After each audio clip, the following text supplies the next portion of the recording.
Hello guys, welcome back to study. This is Dheeraj Kumar और आज हम जानने वाले हैं जैसे एयरफोर्स एक्सेट वाई का भी अग्निवीर का रिजल्ट आ गया है। तो उनमें से बहुत सारे बच्चों का सिलेक्शन हुआ। उनमें से कुछ बच्चे तो ऐसे जो हमारे गांव से भी और बहुत सारे बच्चे ऐसे जो कि गांव से नहीं है, मतलब या तो बिहार के किसी अदर सिटी से या फिर इंडिया के किसी अदर स्टेट से। उनमें से जो हमारे गाँव के एक स्टूडेंट आपको दिख रहे हैं यहाँ पे, तो ये ऑलमोस्ट हमारे घर के पास का स्टूडेंट है जिन्होंने अभी तक कोई भी पेड बैचेज नहीं ज्वाइन किया, ना ही इन्होंने फेज 2 के लिए कोई बैचेज ज्वाइन किया, ना फेज 1 के लिए किया, और इनका वाई ग्रुप से इस बार सिलेक्शन हो गया। तो इस वीडियो में मुकेश का हम लोग पूरा जानेंगे कि इन्होंने किस तरीके से प्रिपरेशन किया, कितना किस सब्जेक्ट पे टाइम दिया, और इनकी जो स्ट्रैटेजी थी वो आपसे शेयर करेंगे ताकि आने वाले बच्चे जो है उस स्ट्रैटेजी को फॉलो करके और चाहे तो बिना किसी कोचिंग को ज्वाइन किए भी सिलेक्शन ले सकते हैं। वाई ग्रुप का एग्जाम इतना डिफिकल्ट नहीं है कि किसी को हम जाके 10,000 5,000 की पेड बैचेज लेंगे और जाके सिलेक्शन लेंगे। चलिए सबसे पहले मुकेश के बारे में जानते हैं, इनका इंट्रोडक्शन क्या होगा। तो गाइस, मेरा नाम मुकेश कुमार है और जैसा कि भैया ने बोला कि हम इनके ही गांव के हैं, कि मेरा गांव घर और इनका घर पास में ही पड़ता है। तो इसी सिलसिले में मैं जब तैयारी कर रहा था अपना वाई ग्रुप का, तो भैया से मुलाकात हुई। तो मैंने भैया से रिक्वेस्ट की कि भैया आप पढ़ाते हैं यूट्यूब पर, तो थोड़ा हमको भी टाइम दीजिए, 1-2 घंटे पास रहकर ऑफलाइन में थोड़ा तैयारी कर पाओ। तो भैया ने बोल दिया कि हाँ ठीक है पढ़ो, और इस सिलसिले में भैया ने काफ़ी मेहनत की हमारे ऊपर पर, और काफ़ी सारी वीडियो भी मैं देखता था घर पर भी जाकर इनका। तो ऐसे ही करते करते मैंने काफ़ी पहला इंटेक दिया था, बट उस समय काफ़ी मुझे नहीं मतलब क्लियर कर पाया, तो थोड़ा सा डीमोटिवेट हुआ था। तो भैया ने काफ़ी मुझे इंकरेज किया, भैया ने काफ़ी मुझे सपोर्ट किया कि नहीं फिर से करो, कोई एक बार में ही एग्ज़ाम क्लियर नहीं कर पाता है। तो फिर मैंने दोबारा अप्लाई किया, तो उसमें थोड़ा सा मतलब 1-2 ज़्यादा नहीं, 1-2 नंबर के लिए थोड़ा फिर रह गया था। तो और मेरा मोरल डाउन हो गया। तो उस बीच में भैया ने एक बार फिर से मेरा हाथ थामा, कहा कि नहीं ठीक है तुम कर सकते हो, और काफ़ी मोटिवेटेड हुआ मैं। काफ़ी सारी वीडियो भी देखता था भैया का, तो वो उसमें भी काफ़ी कहते थे कि नहीं भाई, बहुत सारे गरीब के बच्चे पढ़ रहे हैं, मेहनत कर रहे हैं, तो तुम लोग क्यों नहीं कर सकते। तो इसी सिलसिले में मैंने फिर से फोकस किया, एकदम अच्छे से स्टडी किया, और आखिरकार भगवान ने भी अपना आशीर्वाद बनाए रखा हम पर। और अब देखिए मेरा एग्ज़ाम भी क्लियर हो गया, फेज 2 भी क्लियर हो गया, और उसी में मेडिकल के साथ साथ अब एनरोलमेंट लिस्ट में भी नाम आ गया है। सबका आश्रय अपना भैया को देते हैं और अपने माता पिता को, और सबसे ज़्यादा भगवान को। चलिए हमारा हिम्मत आपने बनाए रखा, यही सब चीज़ें हैं तो अभी मैं बता सकता हूँ इस बारे में। तो गाइस आगे कंटिन्यू करने से पहले सबसे पहले ये जानेंगे, बहुत सारे लोग सोचते हैं कि मेरा पहला अटेम्प्ट नहीं हुआ, दूसरा अटेम्प्ट नहीं हुआ, तो फिर चलो हमसे होगा ही नहीं। खुद को मैंने बहुत बार देखा है टेलीग्राम अकाउंट पे वो लोग लूजर और अलग अलग नाम से अपना अकाउंट बना लेते हैं कि मेरे से होगा ही नहीं। तो मैं आपको बता दूं, मुकेश के साथ एक और लड़के, 2 लड़के मेरे साथ बैचेज में पढ़ रहे थे। बैचेज कोई नहीं था वो, जस्ट मैंने जिस क्लास में मैं वीडियोज को बनाता हूँ उसी में बैठा के इन लोगों को पढ़ा रहा था, जिनमें से दोनों का शुरू में ये आर्मी अग्निवीर जीडी का रिजल्ट आया हुआ था। दोनों फिजिकल में गए थे, तो इनका फिजिकल हुआ नहीं, दूसरे वाले को फिजिकल में दौड़ने नहीं दिया गया, उनकी किसी गलती से उनको फिजिकल नहीं दौड़ने दिया गया। जो दूसरे हमारे स्टूडेंट थे कोई दिक्कत नहीं, उन्होंने रिटर्न दोनों ने अच्छे नंबर से क्रैक कर रखा था आर्मी जीडी का। उसके बाद फिर दोनों का एसएससी जीडी का भी रिजल्ट आया था, दोनों फाइनल मेरिट में आउट हो गए, इनका नहीं हो पाया। अभी तो इनका बहुत एज कम है इन लोगों का, तो ऑलमोस्ट दोनों बड़ा बढ़िया परफॉर्म कर रहे थे। जिस तरीके से मैं 1.5 साल से इनको पढ़ा रहा हूँ, तो 2 अटेम्प्ट इन्होंने एयरफोर्स दे रखा था। तो पहले अटेम्प्ट में इनका नहीं हुआ, ऑलमोस्ट 25 या 24 नंबर था पहले अटेम्प्ट में। दूसरे नंबर में भी लगभग 30-32 के आसपास इनका स्कोर रहा था, तो दोनों अटेम्प्ट में नहीं हुआ। तो इस बीच में देखो, एयरफोर्स का रिजल्ट तो नहीं हुआ, लेकिन आपका एसएससी जीडी का रिजल्ट हुआ, इनका आर्मी जीडी वाला आर्मी जीडी का रिजल्ट इनका हुआ। दोनों रिजल्ट मैं आपको यहाँ पे दिखा दूंगा। मेरा क्लर्क का, हाँ इनका आर्मी क्लर्क का, और दूसरे वाले जो स्टूडेंट थे आर्मी जीडी का। देखो गाइस, यहाँ पे मैं एक चीज क्लियर कर दूं कि दूसरे जो हमारे बच्चे वो अभी सीआईएसएफ जो है, सीआईएसएफ फायरमैन का मेरिट लिस्ट का वो वेट कर रहे हैं। जो दूसरा स्टूडेंट है हमारे, वो दोनों में से कोई भी पेड स्टूडेंट नहीं है, दोनों भाई जैसे, दोनों को मैं पढ़ा रहा था यहाँ पे। वो अभी देखो एक ही साल में ऑलमोस्ट दोनों का सिलेक्शन हो गया। एक तो सीआईएसएफ फायरमैन का मेरिट लिस्ट का वेट कर रहे हैं, मार्क्स अच्छा खासा उनका हो जाएगा। दूसरे मुकेश जो कि एयरफोर्स वाई ग्रुप में इनका सिलेक्शन हो गया, ऑलमोस्ट क्या इनका हो गया। अब ज्वाइनिंग है, ज्वाइनिंग 22 तारीख को, 24 तारीख को इनको बुलाई गई है। तो ये तो अब जा रहे हैं। तो गाइज यहाँ पे एक चीज समझो कि अगर एक अटेम्प्ट में नहीं हुआ, दूसरा अटेम्प्ट में नहीं हुआ, इसका मतलब ये नहीं कि मोरल डाउन कर लेंगे, हमारा होगा ही नहीं। लगे रहना है, जो चीजें हम पढ़ रहे हैं, और सबसे बड़ी चीज ना, जहां से आप पढ़ रहे हो, चाहे वो मेरे से पढ़ो या फिर किसी और एडुकेटर से पढ़ो, ऑफलाइन पढ़ो ऑनलाइन पढ़ो, 4 जगह नहीं पढ़ना। एक जगह जहां पढ़े हो उसके नोट्स को प्रॉपरली फॉलो करो, और प्रॉपरली फॉलो करने के साथ साथ उसका रिवीजन करो, क्योंकि बिना रिवीजन के, सेल्फ प्रैक्टिस के कोई भी एग्जाम नहीं क्रैक होगा आपसे। और बाकी हम ये जानने वाले हैं कि चलो ठीक है, मुकेश का 2 अटेम्प्ट में 3 अटेम्प्ट में नहीं हुआ, गाइडेंस के लिए तो हम थे, तो हम सिर्फ गाइडेंस ही दे पाएंगे, लेकिन इन्होंने घर पे कितना मेहनत किया, इस सब्जेक्ट को कितना ध्यान दिया। तो सबसे ज्यादा वाई ग्रुप में जो प्रॉब्लम क्रिएट करता है नॉन वर्बल, वो आपने कहाँ से किया? देखिए, सबसे पहले नॉन वर्बल का तो जो सीन होता है वो मैंने 2 एग्जाम दिया तो समझ गया था कि भाई कितना भी मैथ बना लो, रीजनिंग बना लो, अगर तुम नॉन वर्बल पर मतलब पूरा तरह से क्लियरिटी नहीं रखते हो कि कौन सही होगा तो नहीं निकल सकता एग्जाम, क्योंकि मैंने फेस कर रखा था। तो इस बार मैंने ज़्यादा फोकस किया नॉन वर्बल पर, क्योंकि मैं जानता था अगर मेरा टाइम जो भी लग रहा है ज़्यादा उसी पर लग रहा है, और मैं मैथ बना लेता था क्योंकि भैया तो मैथ में एकदम मास्टर ही है, तो इनसे पढ़कर मेरा भी मैथ वैसा ही हो गया था।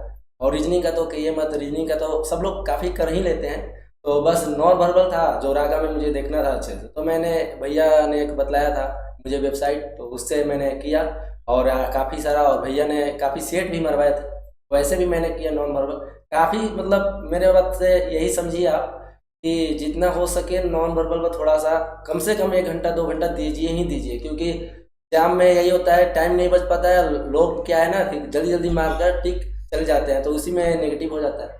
और रहा बात इंग्लिश का, तो इंग्लिश के लिए आपको एक बुक खरीद लेना चाहिए, इडियम फ्रेज, वो सब रिवाइज करिए, उसको डेली पढ़िए, 10 करके याद करिए।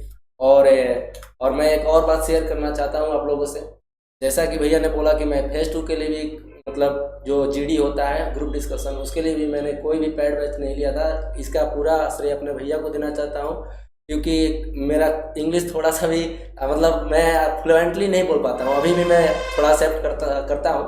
बाकी अब क्या है ना कि अब बोलते बोलते सब हो चुका है, तो थोड़ा तो बोल ही लेता हूँ, और आगे चलकर सीखना भी है, क्योंकि मेरे में यही है कि मैं सीखने के लिए काफ़ी इच्छुक रहता हूँ।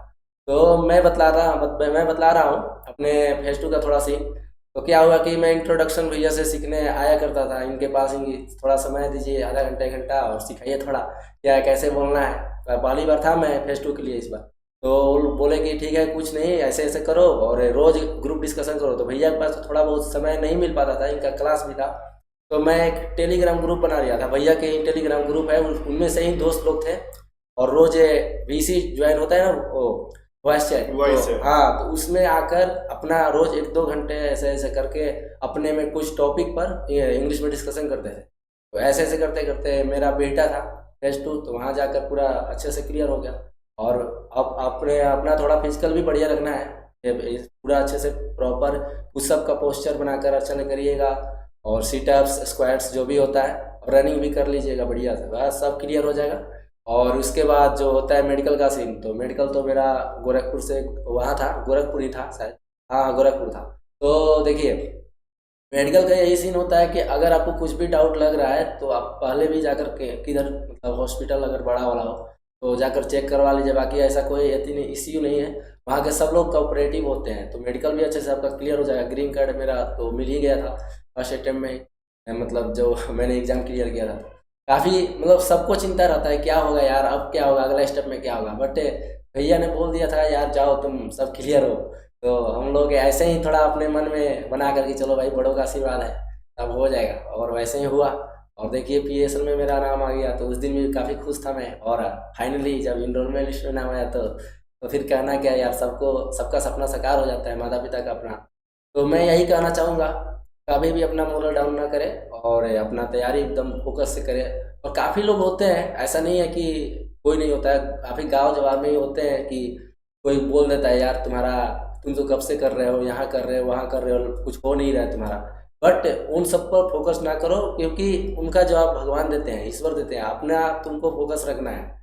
वही हम कहेंगे अपने तरफ से। बाकी सबको मेरा क्या कहते हैं, गॉड ब्लेस यू, और सब अपना तैयारी करते रहे बढ़िया से, और ज़रूर आपका भी क्लियर होगा एग्ज़ाम। और चलिए धन्यवाद।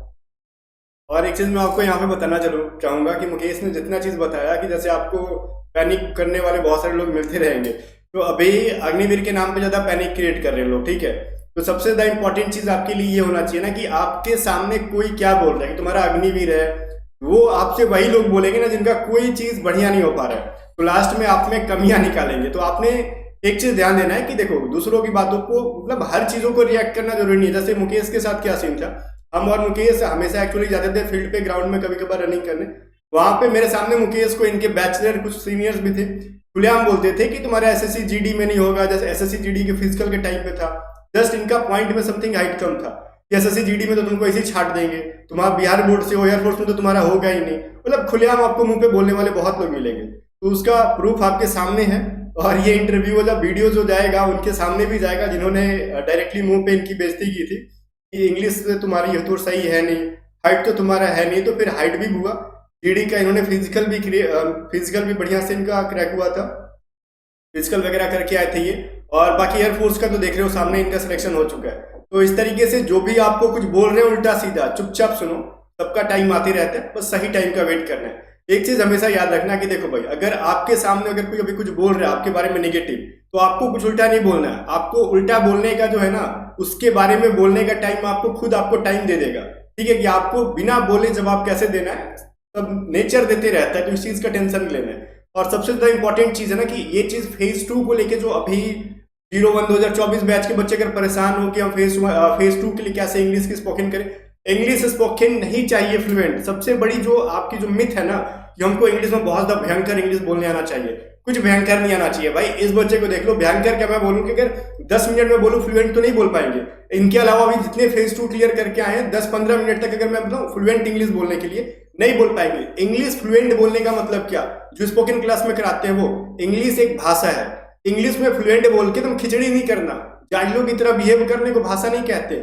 इंग्लिश उतना बोलना चाहिए जिस तरीके से एक दूसरे से कम्युनिकेट कर सकते हैं हम लोग। कम्युनिकेशन जो स्किल्स होती है वो, जैसे मैं अगर हिंदी में बोल रहा हूँ आपको समझ में आ रहा है, ये मेरे से इंग्लिश में बोलेंगे, उतना बोल लो जितना कि सामने वाले समझ जाए, उतना सीख लो जो सामने वाला बोल रहा है आप उसको समझ जा रहे हो। बस फेज 2 में आपसे इतना ही इंग्लिश मांगता है।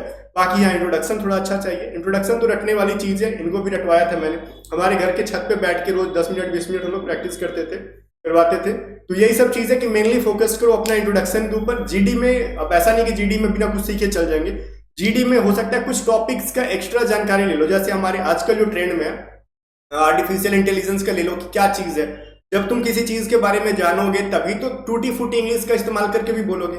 तो ये चीज है ना कि ये जो मिथ नहीं क्रिएट करना कि इंग्लिश स्पोकन के लिए क्लास ज्वाइन कर लेते हैं, किसी की पेड बैच देते हैं। बहुत सारे लोग हैं, ये देखो आजकल ऑनलाइन मार्केटिंग इतनी बड़ी हो गई है ना एजुकेशन के अंदर की, तुम कुछ भी करके नहीं देखना कि आपका फाइनेंशियल कंडीशन क्या है, ठीक है, 500 की बैच को 5000 का बना के सेल कर देना है। तो ऐसे चीजों से बचो। फेज 2 की प्रिपरेशन के लिए मैं बोल रहा हूँ, आप तो अभी टेलीग्राम है जिसको आप डेटिंग ऐप बना चुके हो, थोड़ा उन सब चीजों से बचो और वहां पे बीसी वगैरह का यूज करो, आप मिस यूज मत करो।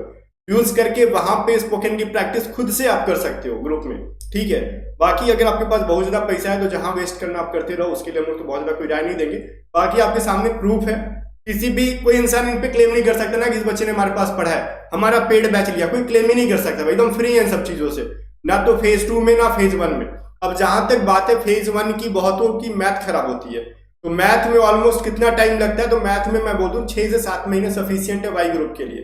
क्योंकि इसका भी ऑलमोस्ट 6 महीने में मैंने पूरा बैच खत्म कर लिया था और 6 महीने के बाद 2-3 महीना प्रैक्टिस में लगा होगा। क्या मुकेश? हाँ सर, देखिए मेरा यही है कि भैया ने एक बार कोर्स पूरा कंप्लीट कर दिया था हम लोग का। तो क्या हुआ ना, जैसे जैसे एग्जाम आता था तो हम लोग मतलब हम और एक मेरा दोस्त था संकेत, तो उनका भी CISF फायरमैन का वो आ चुका है, तो उनका भी हो ही जाएगा। तो उनका भी मेरिट लिस्ट आने के बाद इसी चैनल पे हम लोग फिर इंटरव्यू डालेंगे। हाँ, तो देखिए क्या हुआ ना कि हम लोग दोनों लोग थोड़ा वैसे भी फाइनेंशियल मजबूत नहीं थे, तो क्या हुआ कि हम लोग दोनों ने, भैया ने ये सजेस्ट किया कि अच्छे से तुम लोग दोनों मिलकर ले लो टेक्स्ट बुक का। तो हम लोग ने वही लिया था, तो उसी पर मॉक टेस्ट मारते थे। फिर भैया ने अपना वेबसाइट खोल दिया था, तो इसमें तो हम लोग के लिए भैया ने छूट दे रखा था कि तुम लोग मारो, जितना मारना है, अपना टेस्ट देना है दे दो।